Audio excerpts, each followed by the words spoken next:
So now let's do the chemical properties, which is the most important part of every other subpart from now onwards. So you have to learn this properly so that you can answer the conversions questions with ease. So now let's do the first chemical property, which I have discussed in detail in the first few videos, which is substitution reaction. As I've told you, the substitution reaction is a unique property of paraffins or the alkanes, which are a part of the aliphatic compounds. Since these type of compounds are completely saturated in nature, they can undergo substitution reaction. But one thing that I must have not mentioned in the previous few videos is the condition required for this reaction to occur.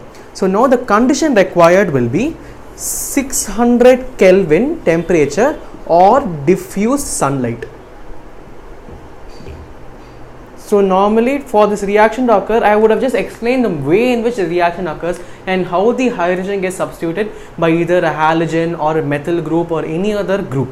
But then I would have not mentioned the condition which is required for the reaction to occur. So in this part, that is explained in detail. So because of which I am mentioning the fact that 600 Kelvin or in the presence of diffused amount of sunlight is supposed to be the conditions required. So let me just write one example for a short recap.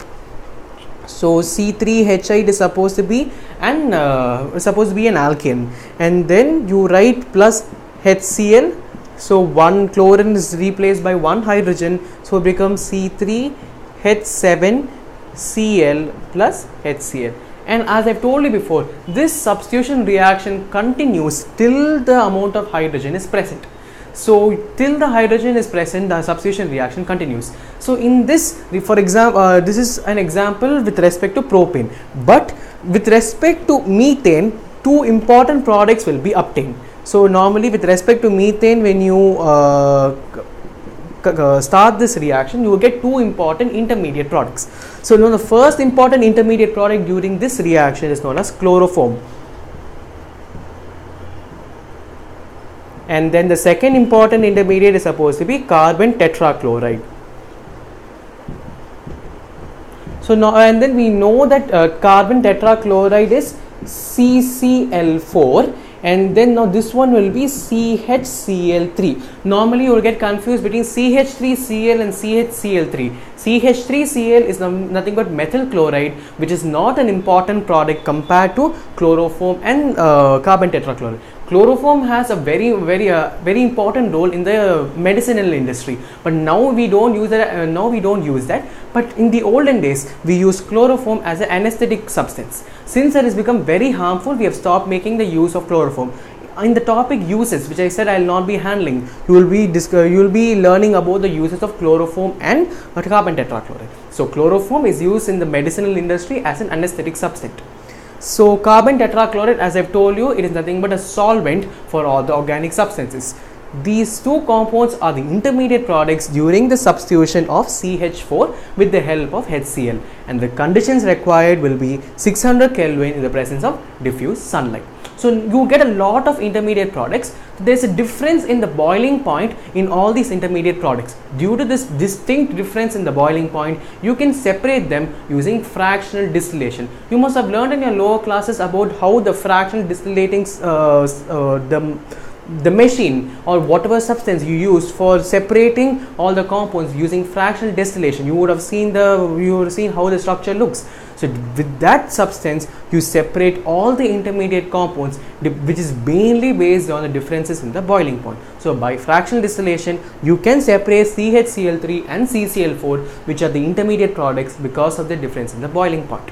And then they have the distinct uses. So that is it about substitution reaction. So substitution reaction is very unique in the case of CH4 compound, because of the two unique substances you get as the intermediate products. So let's go on with the next one, which says reaction with oxygen.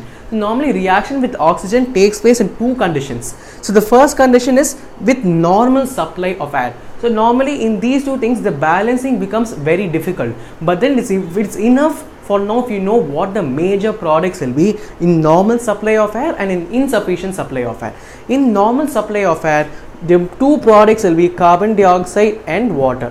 no matter what organic compound you take, when you supply oxygen in normal supply of air, it is always carbon dioxide and water. There is no change in it. It will be an alkene, alkyne, alcohol, anything. When you supply oxygen to it, this is the one which you will be getting. But then in the case of alcohol, sometimes you will be getting another oxidized product other than carbon dioxide. So in the next chemical property I'll be talking about it. But alkanes, alkynes for sure will give you carbon dioxide and water when oxygen is supplied to it. Alcohol sometimes do not give, they have one more oxidized product. If there is an insufficient supply of air, that means you'll be getting carbon monoxide plus H2O. So this is important. This is enough. If you know, balancing can be taken care of while you write the equation, but there is a small trick for balancing equations in the case of normal supply of air. For insufficient supply you will have to do it manually, but for normal supply of air there is a trick where I have written here.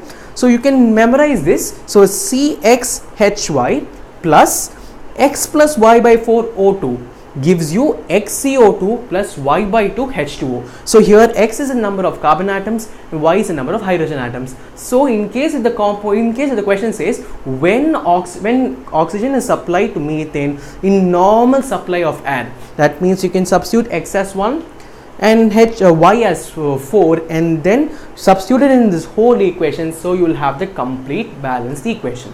Or you can substitute X as 2 and Y as 6 in the case of ethane, and then for propane you can substitute 3 and 8, so it can go on and on and on. So you can use this for balancing equations with normal supply of air. So that is how you balance equations with ease.